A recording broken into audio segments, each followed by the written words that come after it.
Следуваат кратки вести на Слободна ТВ. Најверојатно денеска нема да биде објавена заедничка декларација од овогодинешниот состанок на процесот Брдо на Бриони, бидејќи Босна и Херцеговина не сака да го прифати хрватскиот предлог за важноста на легитимното представување на конститутивните народи на сите нивоа за власт во Босна и Херцеговина. Представници на Босна и Херцеговина не се согласија со таквата формулација, а Хрватска децидно не сака да ја прифати декларацијата без неа. Србија и Црна Гора веќе преговараат со Европската унија, Албанија и Северна Македонија ги отворија преговорите во јули по долгогодишна стагнација, а Косово и Босна и Херцеговина се уште чекаат кандидатски статус.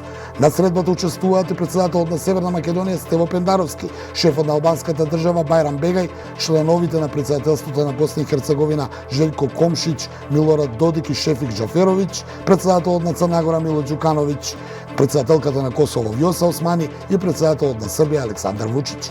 За Пахор, ова е последна средба од овој формат кој самиот ја иницираше, бидејќи Словенија ја чекаат председателски избори во октомври годинава. Град Скопје соопшти дека го разрешил ВД директорот на јавното предпријатие Водовод и канализација Златко Перински поради, како што велат оттаму, самоволие, несоодветно постапување во постапка за милионски тендер. Поради обиди за влијание кои се сметаат за тенденција кој ги потврдува основаните сомнежи на град Скопје за самоволие и несоодветно постапување во постапка за избор на изведувач за тендер вреден 136 милиони евра за изведба на пречистителна станица, Перински е разрешен во петокот на 9.9.2002 година, стои во соопштението од градот Скопје.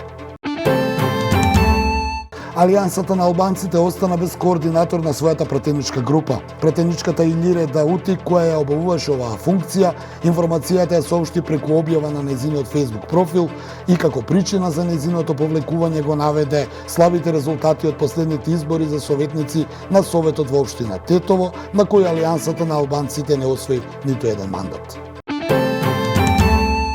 Сегашните ултиматуми се само загревање и детска игра за барањата што Русија ќе ги има во иднина, изјави заменик председателот на Советот за безбедност на Русија Дмитрий Медведев. Во својата најнова закана кон украинското раководство, Медведев го повтори барањето за целосна капитулација на режимот во Киев според условите на Русија. Заканите на Медведев уследија откако председателот на Украина Володимир Зеленски изјави дека не е подготвен да преговара со Москва се додека Русија поставува ултиматуми. А во Украина продолжува офанзивата на украинската армија, која според тамошните извештаи ги принудува руските трупи да се повлекуваат од регионот на Харков. Украинците тврдат дека стигнале на само 48 километри од северната граница на Русија и дека освоиле повеќе од 30 градови кои изминативе месеци беа во рацете на руските сили. Русија пак соопшти дека намерата е да ги повлече овие трупи и да ги упати како засилување во борбите за Донецк. Предстојниот состанок меѓу Ердоган и Путин во Узбекистан ќе биде искористен од турскиот председател да го убеди својот руски колега да се сретне со Зеленски. Најважна тема на средбата меѓу Ердоган и Путин ќе биде ситуацијата во Украина. Ердоган ќе му ја пренесе пораката на својот руски колега дека Турција ќе продолжи да ги вложува сите напори за да стави крај на војната и да се постигне одржлив прекин на огнот преку иницијативи за посредување, презнесуваат турските медиуми. Во изјавата на Путин дека житото од Украина оди во богатите наместо во сиромашните држави, Ердоган најави дека ќе бара руската стока да се испраќа преку коридорот на бродовите координирани од Турција. Тоа беа најновите вести на Слободна ТВ.